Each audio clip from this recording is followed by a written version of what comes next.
Breaking news में बड़ी खबर आपको बता दें, चुनाव से पहले एक तरफ महागठबंधन में तानातानी देखने को मिल रही है।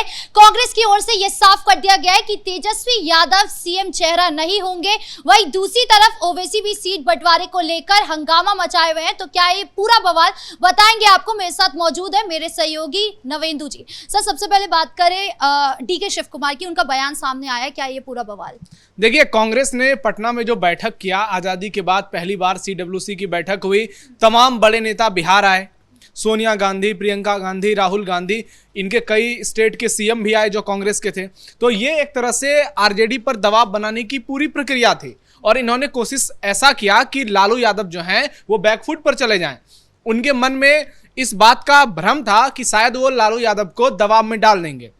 लेकिन कांग्रेस की दिक्कत क्या है, हर बार कांग्रेस को यही लगता है कि वो आरजेडी पर दबाव बनाकर चुनाव में ज्यादा से ज्यादा सीट हासिल कर लेगी। एक बार लालू यादव वो गलती कर चुके हैं, दूसरी बार लालू यादव वो गलती दोहराना नहीं चाहते हैं। कांग्रेस लगातार बयानबाजी कर रही है। डीके शिव कुमार ने यही कहा है कि जो महागठबंधन का सीएम चेहरा होगा वो कांग्रेस अध्यक्ष तय करेंगे।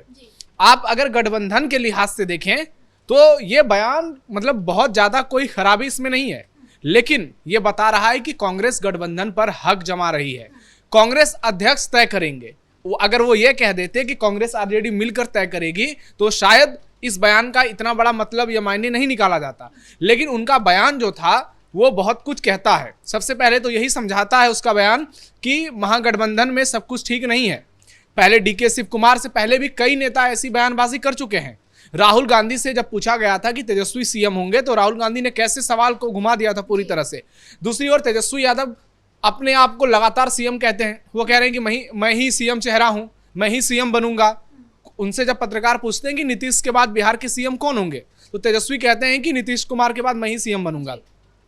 ऐसे में कांग्रेस का ये बयान आना कि कांग्रेस अध्यक्ष तय करेंगे, ये बताता है कि महागठबंधन में सिर फुटोवल जबरदस्त है और अंदर इनकी बात बन नहीं रही है। ये भले ही बाहर बड़े बड़े होर्डिंग पटना में लगवाकर लोगों को ये मैसेज देने की कोशिश कर रहे हैं कि महागठबंधन पूरी ताकत से चुनाव लड़ रहा है, और कांग्रेस जो है इस बार लगातार लालू यादव पर दबाव बनाने की स्ट्रेटेजी बना रही है। आप देखिए कि कैसे कांग्रेस ने पहले वोटर अधिकार यात्रा बिहार में निकाली, उसमें पूरी तरह से वो फ्लॉप हो गया। उसके बाद तेजस्वी दूसरे छोर पर चले गए, राहुल अलग हो गए। उसके बाद कांग्रेस का पटना में मीटिंग करना, इतने नेताओं को इकट्ठा करना, यह सिर्फ शक्ति प्रदर्शन है और ये बताना चाहते हैं आरजेडी को कि बिहार में हम भी हैं। लेकिन असलियत जो है वो लोगों को मालूम है, वो आरजेडी को भी मालूम है, कांग्रेस को भी मालूम है कि बिहार में कांग्रेस का जनाधार तो कुछ भी नहीं है। राहुल गांधी के चेहरे पर ही अगर कांग्रेस को वोट मिलता तब तो लोकसभा चुनाव में भी कमाल हो गया रहता, लेकिन ऐसा हुआ नहीं। वहां भी एनडीए 30 सीट के आसपास जीता है, जो बताता है कि ना ही राहुल गांधी का जादू चलता है बिहार में, ना ही कांग्रेस को लोग एक्सेप्ट कर रहे हैं। कांग्रेस का संगठन पूरी तरह से बिखर गया है, जमीनी स्तर पर कुछ भी नहीं है। और कांग्रेस कितनी भी कोशिश कर ले, इस बार जो वो सोच रही है कि 70 सीट उसको फिर से मिल जाएगी, तो कांग्रेस बहुत बड़ी भूल में है। वो इसलिए ज्यादा से ज्यादा दबाव बना रही है कि 70 नहीं तो कम से कम 60 मिल जाए, 55 मिल जाए। और लालू प्रसाद यादव भी मन बना चुके हैं कि इस बार जो है कांग्रेस को 45 से 55 के ही अंदर रखना है और ऐसी सीटें देनी है जहां कांग्रेस हार सकती है, क्योंकि कांग्रेस अगर ज्यादा सीटें जीतेगी तो वो आगे चलकर तेजस्वी के लिए ही चुनौती पेश करेंगे। तो लालू यादव कभी नहीं चाहेंगे कि राहुल गांधी उनके बिटवा के लिए मुश्किल पैदा करें, इसलिए बहुत सोच समझकर सीट बंटवारा होगा। और ऐसा नहीं कि कांग्रेस को सारी विनिंग सीटें दी जाए, क्योंकि कृष्णा अल्लावरू के अगर बयान पर गौर किया जाए तो उनके हिसाब से कांग्रेस को वो तमाम सीटें मिलनी चाहिए जहां पर कांग्रेस जीती है, जहां कांग्रेस दूसरे नंबर पर है, या फिर वहां महागठबंधन की जीत की संभावना सबसे ज्यादा है। लेकिन लालू यादव ऐसा करेंगे नहीं, क्योंकि और भी पार्टियां हैं, मुकेश सहनी की पार्टी है, लेफ्ट की 3 पार्टियां हैं, तो सबको एडजस्ट किया जाएगा। तो कांग्रेस का ये जो दबाव वाला पॉलिटिक्स चल रहा है बिहार में, इससे होने जाने वाला कुछ भी नहीं है। ये बस आपसी टकराव को दिखा रहा है और ये बता रहा है कि राहुल और तेजस्वी जो हैं एक दूसरे को पसंद तो नहीं कर रहे हैं। बाहर भले ही एक साथ बुलेट पर घूमे, गाड़ी पर घूमे, मटन पार्टी करें, लेकिन अंदर खाने all is not well.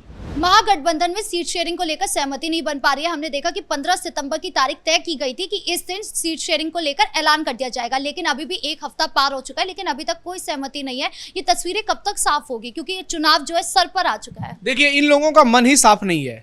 Congress चाहती है कि आरजेडी को वो सीट मिले जो कांग्रेस के लिए ज्यादा मुश्किल है, और आरजेडी चाहती है कि जिस सीट पर आरजेडी हारी है इस बार वो कांग्रेस को दे दिया जाए, दूसरी गठबंधन को दे दिया जाए। तो इसमें जितने भी पार्टियां हैं सब चाह रहे हैं कि सबको विनिंग सीट मिले, तो ये पॉसिबल तो हो नहीं सकता है। मुकेश सहनी का दावा अलग ही है, लेकिन आप देखिए कि ये मामला जो है सिर्फ इसीलिए फंसा हुआ है। दूसरी ओर कांग्रेस लगातार दबाव बना रही है कि उसको ज्यादा से ज्यादा सीटें मिली, और लालू यादव चाहते हैं कि कांग्रेस को ज्यादा सीटें देनी नहीं है।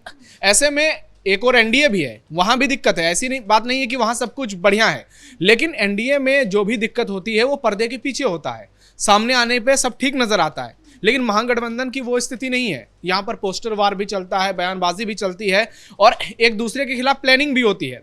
तभी तो तेजस्वी यादव की यात्रा में भीड़ बिल्कुल भी नजर नहीं आती है। राहुल गांधी जब साथ में आते हैं तो राहुल के सारे वोटर जो हैं वो तेजस्वी के साथ खड़े हो जाते हैं, तेजस्वी के सारे वोटर राहुल के साथ खड़े हो जाते हैं। लेकिन जब ये लोग अलग अलग रैली निकालते हैं तो इनके साथ सिर्फ इनके वोटर रहते हैं, तेजस्वी के साथ सिर्फ तेजस्वी के वोटर चले जाते हैं।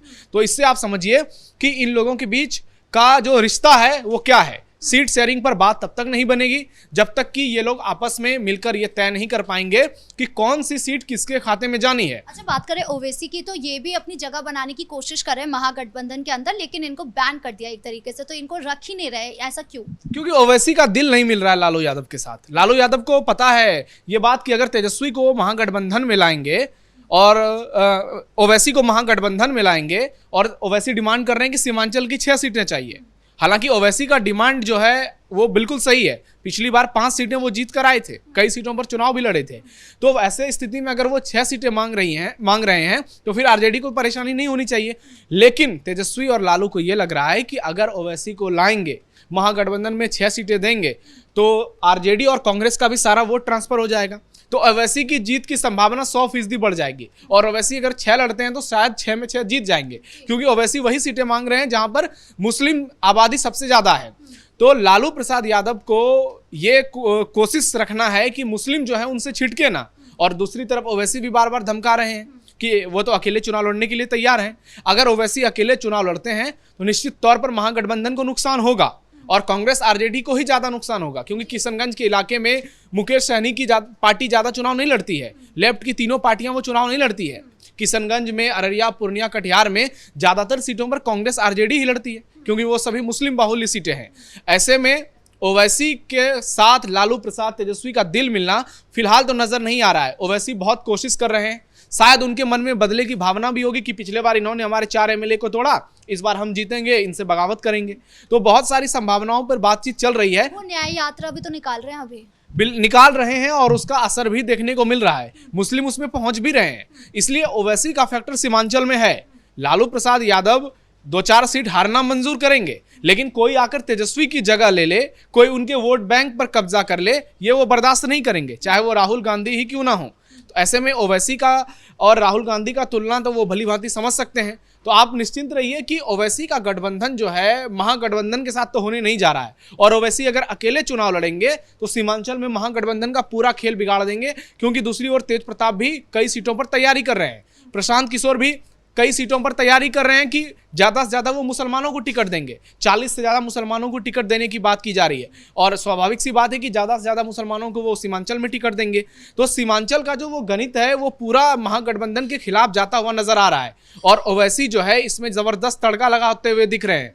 अगर ओवैसी का गठबंधन बाय चांस हो जाता है, जिसकी संभावना ना के बराबर है, तो यकीन मानिए कि बवाल जो है वो चुनाव के बाद भी होगा, क्योंकि ओवैसी ऐसा नहीं है कि कांग्रेस के साथ उनकी नजदीकियां नहीं है। आप देखिए तेलंगाना में रेवंत रेड्डी के बराबर में खड़े होते हैं, एक दूसरे को भाई बताते हैं, दूसरे के साथ इफ्तार पार्टी करते हैं, एक दूसरे से गले मिलते हैं।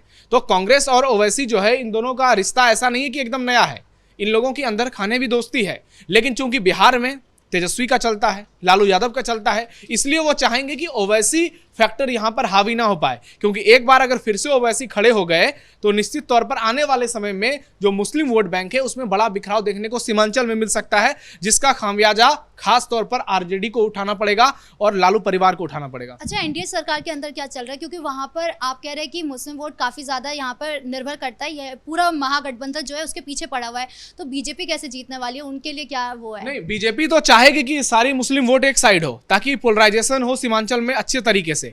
जितने मुसलमान एक होंगे, हिंदुत्व पोलराइजेशन उतना ही तगड़ा होगा, और ये कई चुनाव में देखने को मिल चुका है। 2019 के लोकसभा चुनाव में अगर किशनगंज सीट को छोड़ दिया जाए तो बीजेपी ने सारी सीटें जीत ली, गठबंधन ने। पूर्णिया भी जेडीयू सीट जीती, कटिहार भी जेडीयू जीता, उसके बाद अररिया बीजेपी जीती, उसके बाद इस बार भी देख लीजिए अररिया में बीजेपी के प्रदीप सिंह जीते हैं, तो पूर्णिया से पप्पू यादव निर्दलीय जीते हैं, और कटिहार इस बार कांग्रेस के खाते में गई है।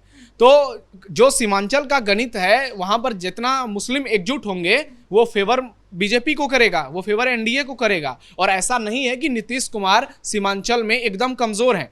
कुछ मुसलमानों का एक बहुत छोटा सा तबका है जो नीतीश के साथ जाता है, लेकिन वो एक गेम चेंजर साबित होता है। तो अब जो है ये चुनाव बहुत ज़्यादा दिलचस्प हो गया है। अब देखना ये होगा कि एनडीए कितने मुसलमानों को टिकट देती है सीमांचल के इलाके में, क्योंकि बीजेपी ने पिछले बार किसी मुसलमान को टिकट नहीं दिया था, जेडीयू मुस्लिमों को टिकट देती है। अब देखना यह होगा कि क्या इस बार बीजेपी स्ट्रेटेजी बदलती है। चर्चा चल रही है कि शहनवाज हुसैन को शायद सुपौल से टिकट दिया जा सकता है, हालांकि कुछ लोग उनको भागलपुर से लड़ने की भी अटकलों पर बातचीत की जा रही है। तो शहनवाज हुसैन क्या लड़ेंगे, क्या कोई नया चेहरा बीजेपी लाएगी, क्या जेडीयू इस बार ज़्यादा मुसलमानों को टिकट देगी, तो ये सब जो है अभी सब कुछ डिपेंड करता है सीट बंटवारे पर, कौन सी सीट किसके खाते में जाती है और कौन सी पार्टियां वहां से चुनाव लड़ेंगी, तो फिर उनका उम्मीदवार कौन होगा। दूसरी ओर महागठबंधन में आपसी खींचतान चल रहा है। अगर मुस्लिम इलाके में 4-5 पार्टियां जो मुसलमानों के हित की बात करती है, जैसे ओवैसी भी हैं, तेज प्रताप यादव भी होंगे, प्रशांत किशोर भी होंगे, अगर मुसलमानों का ही वोट बैंक बढ़ जाएगा तो सीधा फायदा एनडीए को होगा। इसलिए बीजेपी वहां ज्यादा दिमाग नहीं लगाएगी, क्योंकि सीमांचल में बीजेपी को सिर्फ इतना करना है, एनडीए को सिर्फ इतना करना है कि जितना ज़्यादा से ज़्यादा मुस्लिम वोट बढ़ पाए, क्योंकि हिंदू पोलराइजेशन वहां पर जो है वो बीजेपी को ही फायदा करता है, वो एनडीए को ही फायदा करता है। जी, इस मुद्दे पर ज्यादा अपडेट के लिए आपका बहुत बहुत धन्यवाद। तो कुल मिलाकर एक तरफ जहां पर डीके शिव कुमार का बयान सामने आया है जिसने महागठबंधन की एकजुटता पर सवाल खड़ा कर दिया, तो वहीं दूसरी तरफ ओवैसी महागठबंधन की मुश्किलें बढ़ाने की कोशिश कर रहे हैं। अब ऐसे में चुनाव में क्या होने वाला है ये देखने वाली बात होगी। ब्रेकिंग न्यूज में इतना ही। कैमरा पर्सन राजकुमार के साथ मैं राधिका राज।